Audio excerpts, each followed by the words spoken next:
Assalamualaikum warahmatullahi wabarakatuh. Alhamdulillahirabbil alamin. Assalatu wassalamu ala Rasulillah wa ala alihi wa sahbihi ajmain. Amma ba'd. Segala puji bagi Allah Tuhan semesta alam. Alhamdulillah, pada kesempatan kali ini kita akan belajar PAI tema 5 mengenai keteladanan Rasulullah Shallallahu alaihi wasallam. Nah, anak-anak, tentunya kita sudah mengetahui bersama bahwa Nabi Muhammad adalah nabi terakhir dari 25 nabi. Nabi Muhammad sejak kecil sudah menjadi anak yatim. Oleh karena itu, Nabi Muhammad sangat menyayangi anak yatim.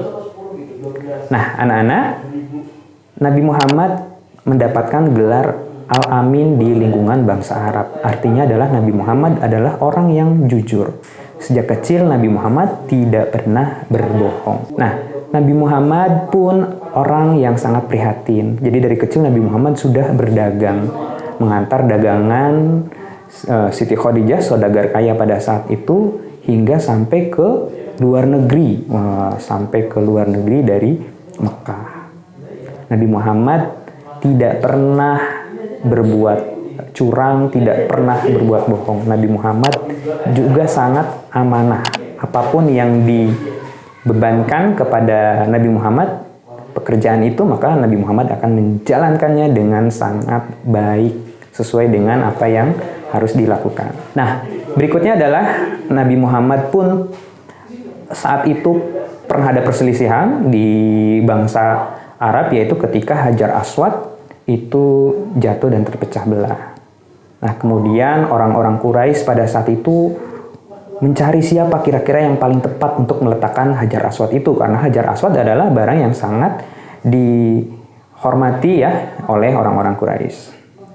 Nah, akhirnya diputuskanlah Nabi Muhammad, karena Nabi Muhammad adalah orang yang mulia, yang paling mulia di kalangan orang-orang Quraisy, bahkan sebelum Nabi Muhammad menjadi Rasul.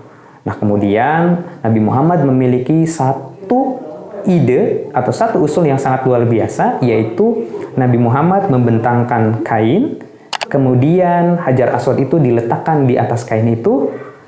Suku-suku, kabilah-kabilah di Quraisy bersama-sama memegang ujung-ujung kain itu.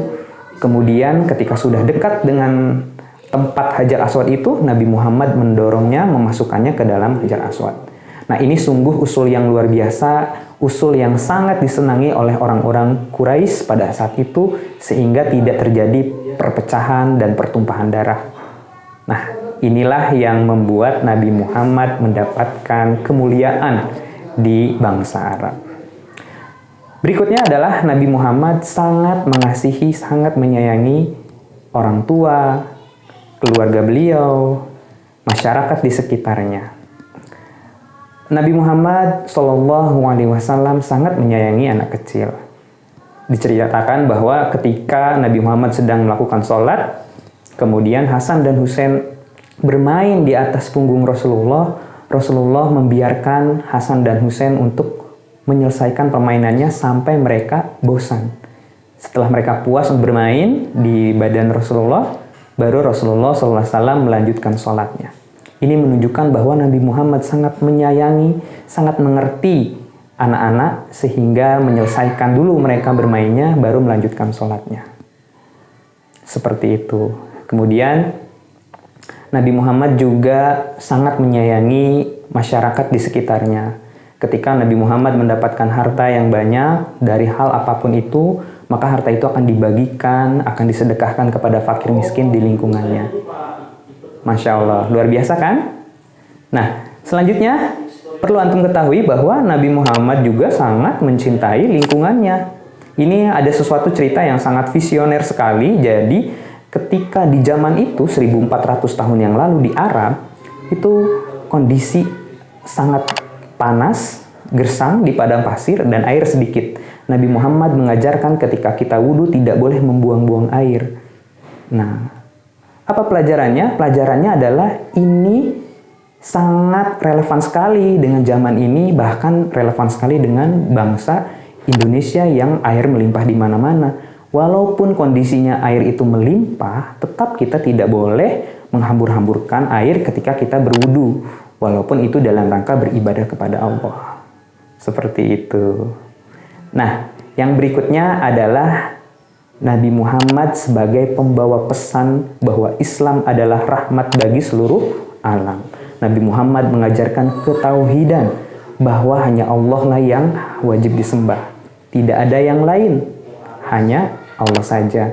Nabi Muhammad mengajarkan orang-orang untuk berubah dari bangsa yang jahiliyah, dari bangsa kegelapan yang tidak mengenal ketauhidan kepada Allah, menjadi bangsa yang beradab, bangsa yang mengenal kebaikan, bangsa yang mengenal Allah Subhanahu wa taala sebagai pencipta, bangsa yang mengenal peradaban, yang menghormati anak-anak. Seperti itu.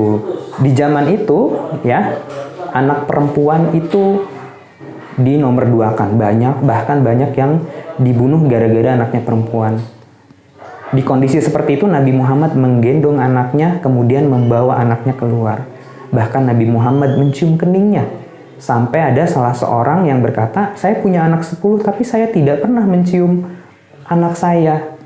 Nah, di kondisi pada saat itu adalah hal yang sangat luar biasa ketika seorang bapak mencium anak perempuannya. Nah, ini adalah ajaran-ajaran yang luar biasa, yang sangat mendalam sekali dan patut kita tiru. Bahkan Islam mengajarkan tidak boleh merusak lingkungan. Dalam kondisi perang sekalipun, Rasulullah mengajarkan tidak boleh menebang pohon, tidak boleh membunuh hewan, tidak boleh membunuh sesuatu yang tidak dibenarkan oleh ajaran Islam. Seperti itu. Padahal dalam rangka berjihad di jalan Allah Subhanahu wa taala. Oleh karena itu Islam mengajarkan kebaikan, Islam mengajarkan rahmat bagi seluruh alam ini agar kita semua melestarikan alam, menjaga lingkungan, berbuat baik kepada sesama, siapapun itu dan dimanapun itu. Baik anak-anak, mungkin itu saja yang bisa Pak Diki sampaikan. Billahi taufik wal hidayah. Wassalamualaikum warahmatullahi wabarakatuh.